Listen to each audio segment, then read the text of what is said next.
अक्सर हमने अपने आसपास ऐसे बहुत से लोगों को देखा होगा जो दूसरों से कम हुनरमंद होते हैं। दूसरे लोगों के मुकाबले उनमें कम टैलेंट होता है, लेकिन फिर भी वह उन लोगों से ज्यादा कामयाब हो जाते हैं। तो ऐसा क्यों होता है? क्या उनकी किस्मत अच्छी थी या फिर ऊपर वाले ने उनका साथ दिया? इस चीज के पीछे क्या कारण हो सकता है, जरा सोचिए। यदि आप महात्मा बुद्ध के विश्वासी हैं तो इन दिव्य उपदेशों को ध्यान से सुने। इस वीडियो को पूरा अंत तक देखें, वरना बाद में पछताना पड़ेगा। अपने कीमती समय को फालतू के शॉर्ट्स वीडियो के जगह यहाँ लगाए, कुछ नया सीखने को मिलेगा। इसके पीछे सबसे मुख्य कारण आलस्य होता है। जी हाँ, कामयाब होने के लिए सिर्फ हुनर नहीं चाहिए, उस काम को करने के लिए जोश और हिम्मत चाहिए। अगर आपने जोश और हिम्मत की जगह पर आलस्य है तो आप में कितना भी हुनर हो, वह हुनर किसी काम का नहीं रह जाता। जैसे दीमक एक पेड़ को अंदर से खोखला कर देती है। बाहर से तो पेड़ वैसा का वैसा दिखता है, लेकिन अंदर से वह पेड़ खोखला हो चुका होता है। उसी तरह आलस्य आदमी को अंदर से खोखला बना देता है। उसका जोश, उसकी स्फूर्ति अंदर से मर चुकी होती है। चाहे बाहर से आदमी सुस्त नजर आए, लेकिन अंदर से आलस्य ने उस दीमक की तरह उस आदमी के शरीर को अंदर से खोखला कर दिया होता है। एक बार की बात है, एक आलसी आदमी बुद्ध के पास आकर कहता है कि ही बुद्ध, मैं अपने आप से बहुत परेशान हूँ। मैं बहुत ही आलसी आदमी हूँ, इसीलिए सब लोग मुझे ताने देते रहते हैं। क्या आपके पास कोई ऐसा मार्ग है जिससे मेरा आलस्य दूर हो सके? यह सुनकर बुद्ध ने कहा कि तुम्हें कैसे पता कि तुम आलसी आदमी हो?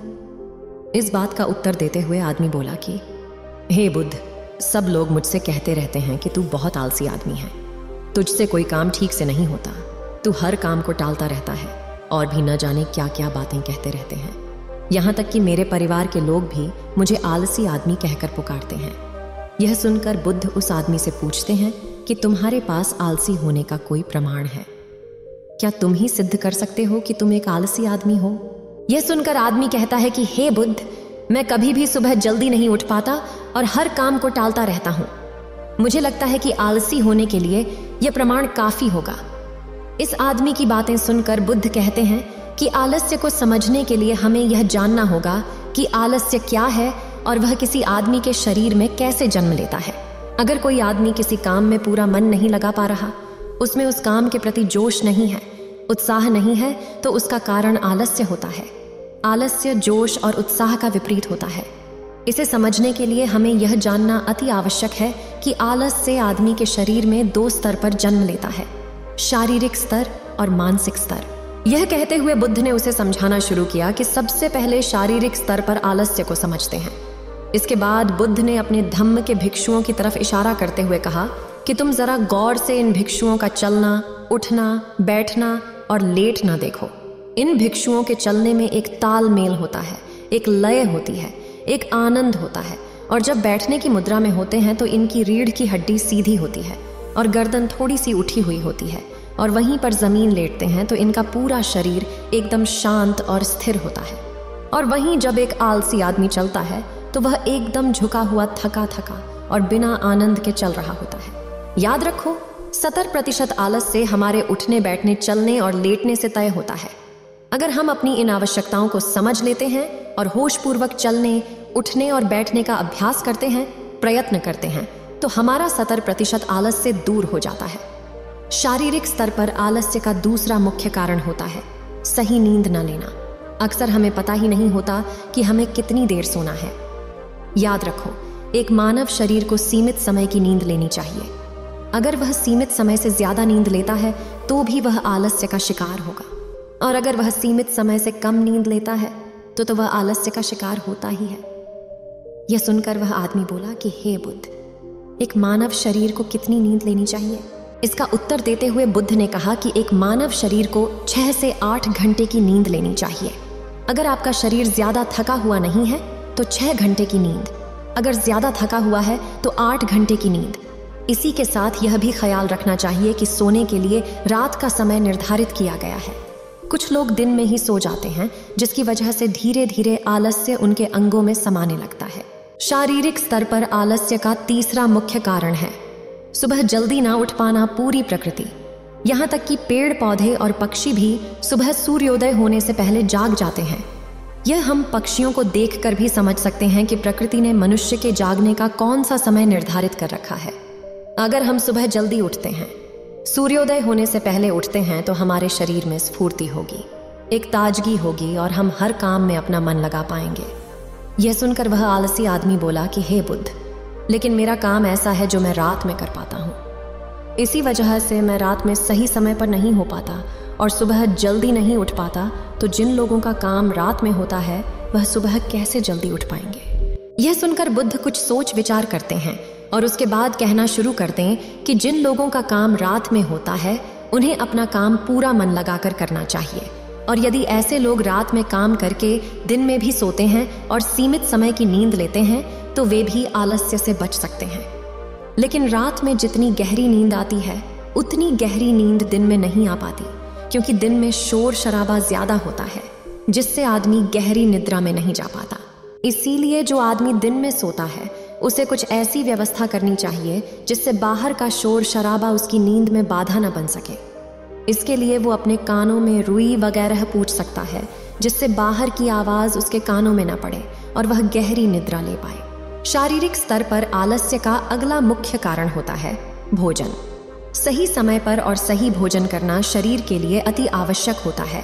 कुछ लोग ऐसा भोजन करते हैं जिसमें कोई जान ही नहीं होती। अब आप ही सोचिए, जिस खाने में जान ही नहीं है, जिस खाने में ऊर्जा ही नहीं है, वह खाना आपके शरीर को ऊर्जा कैसे दे सकता है। और अगर इंसान ऐसा खाना खाएगा तो उसका शरीर किसी भी काम को करने में प्रतिरोध करेगा ही। अक्सर गलत समय पर उल्टा सीधा भोजन करने से आदमी का मोटापा बढ़ता चला जाता है और एक पतले इंसान के मुकाबले एक भारी शरीर वाले इंसान के शरीर में ज्यादा आलस्य पाने की संभावना हो जाती है। इसीलिए ऐसा भोजन करो जो प्रकृति से सीधा प्राप्त हो रहा हो, जिसमें कुछ ऊर्जा हो। यह सुनकर उस आदमी ने कहा कि हे बुद्ध, शारीरिक स्तर भी तो आलस्य को मैं समझ गया हूं, लेकिन मानसिक स्तर पर आलस्य क्या होता है। इसका उत्तर देते हुए बुद्ध कहते हैं कि इंसान को अपने जीवन में बहुत सारी नाकामयाबी मिलती है। जब वो नाकामयाब होता है, किसी काम को पूरा नहीं कर पाता, तो उसका जोश और उत्साह अगले काम को करने के लिए ठंडा पड़ता जाता है। जब भी वह किसी नए काम को शुरू करता है तो उसका पिछला काम उसके मन को प्रभावित करता रहता है। इसीलिए वह नए काम को पूरे जोश और उत्साह के साथ और पूरा मन लगाकर नहीं कर पाता, और यही आलस्य का कारण बन जाता है, जिसकी वजह से वह नया काम भी पूरा नहीं हो पाता, क्योंकि उसमें उसका पूरा मन और पूरा जोश नहीं लगा होता है। इसके लिए हमें यह समझना जरूरी होता है कि जो पिछला काम हमारा पूरा नहीं हो पाया, उससे भी हमें बहुत कुछ सीखने को मिला है। उससे हमें एक अनुभव मिला है जो हम अपने नए काम में लगा सकते हैं। तो पिछले काम के प्रति नकारात्मक नजरिया रखने की बजाय सकारात्मक नजरिया रखेंगे तो आलस्य हमारे मन में नहीं आएगा। मानसिक स्तर पे आलस्य का दूसरा मुख्य कारण होता है लक्ष्य का स्पष्ट न होना। यह कहकर बुद्धू उस आलसी आदमी से सवाल करते हैं कि मान लो यदि तुम किसी जंगल में फंस गए हो और तुम्हारे पास खाने पीने के लिए कुछ भी नहीं है, तो तुम क्या करोगे। वो आदमी कहता है कि हे बुद्ध, मैं जिंदा रहने के लिए उस जंगल में खाने पीने का सामान दूंगा। यह सुनकर बुद्ध कहते हैं कि अगर तुम्हें फिर भी खाने पीने का सामान नहीं मिलता, तो इसका जवाब देते हुए वह आदमी कहता है कि हे बुद्ध, तुम्हें किसी भी तरह किसी भी कीमत पर उस जंगल से बाहर निकलने का पूरा प्रयास करूंगा। यह सुनकर बुद्ध कहते हैं कि चूंकि वहां पर तुम्हारा लक्ष्य स्पष्ट है, इसीलिए तुम्हारे शरीर में कोई आलस्य नहीं आएगा। उस समय तुम्हें पता होता है कि तुम्हारे शरीर के लिए अभी सबसे ज्यादा जरूरी खाना पीना ढूंढना है। अगर तुम नहीं ढूंढो गए तो तुम मर जाएंगे, और जब तुम्हारा लक्ष्य स्पष्ट होता है तो आलस्य तुम्हारे मन में आ ही नहीं सकता। लेकिन हमारे दैनिक जीवन में हमारा लक्ष्य स्पष्ट नहीं होता है, जिसकी वजह से हमारे मन की ऊर्जा इधर उधर बिखरती रहती है। अगर हमारा लक्ष्य स्पष्ट होगा तो कोई आलस्य, कोई ताकत हमें हमारा लक्ष्य प्राप्त करने से नहीं रोक सकती। और इसी तरह अगर किसी काम को करने की हमारे पास कोई ठोस वजह नहीं होती, तो भी हम उस काम को टालते रहते हैं। उस काम को करने का हमारा मन ही नहीं करता, क्योंकि हमारे मन में ये बात समाई होती है कि इस काम को करके कुछ फायदा तो होगा नहीं। इसीलिए किसी काम को करने के लिए उसकी ठोस वजह जानना बहुत जरूरी होता है। बहुत सारे लोग व्यायाम करने की अहमियत नहीं समझते, क्योंकि वह इसकी वजह नहीं देख पाते। वह सोचते हैं कि वह काम करने से क्या फायदा। लेकिन जो आदमी दूरदर्शिता रखता है, जो ये देख पाता है कि अगर मैं आज व्यायाम नहीं करूंगा तो भविष्य में मेरा शरीर कितने रोगों से ग्रस्त हो सकता है, तो ऐसे आदमी के पास स्पष्ट लक्ष्य भी होता है और ठोस वजह भी होती है, और इसीलिए वो लोग व्यायाम भी करते रहते हैं। मानसिक स्तर पर आलस्य का अगला मुख्य कारण होता है आलसी लोगों का साथ। अक्सर कुछ लोग आलसी नहीं होते, लेकिन उनके आसपास के लोग आलसी होते हैं। अगर आपकी संगति में आलसी लोग भरे हुए हैं तो आप भी उनकी तरह हो जाएंगे। आपका भी मन काम करने से भागने लगी। आलस से छुआछूत की बीमारी की तरह होता है। जितने ज्यादा आलसी लोगों से आप घिरे हुए हैं, आपका मन उतना ही आलस को पकड़ लेगा। मानसिक स्तर पर आलस्य का अगला मुख्य कारण है किसी भी काम को टालते रहना। कुछ लोगों की आदत होती है काम को टालते रहना। आज का काम कल पर, कल का काम परसों पर। हमें यह महसूस भी नहीं होता कि धीरे धीरे यही हमारी आदत बन जाती है, और ये काम को टालने की आदत धीरे धीरे आपको आलसी बना देती है। इसीलिए किसी भी काम को कल पर मत डालो। और सबसे आखिर में बुद्ध ने कहा कि किसी भी काम को करने के लिए आपके पास उम्मीद होनी चाहिए, उत्साह और जोश होना चाहिए। हर काम को नया काम समझकर करना चाहिए। इसके बाद बुद्ध ने उस आलसी आदमी से कहा कि याद रखना, अगर तुम्हारे पास कोई स्पष्ट लक्ष्य है और उसे करने के लिए तुम्हारे पास कोई ठोस वजह भी है, तो दुनिया की कोई ताकत तुम्हें वो काम करने से नहीं रोक सकती। दोस्तों, जीवन में अगर कुछ हासिल करना है तो हमारे पास सिर्फ आज का ही समय है। यह मत सोचो कि कल आएगा। यह मानकर चलें कि हमें जीने के लिए सिर्फ 24 घंटे मिले हैं। इन 24 घंटे में मरने से पहले मैं क्या कर सकता हूँ?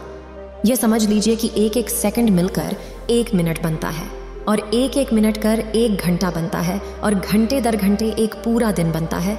तो हमारे लिए सबसे ज्यादा जरूरी उस सेकंड है जिनसे पूरा दिन बना हुआ है।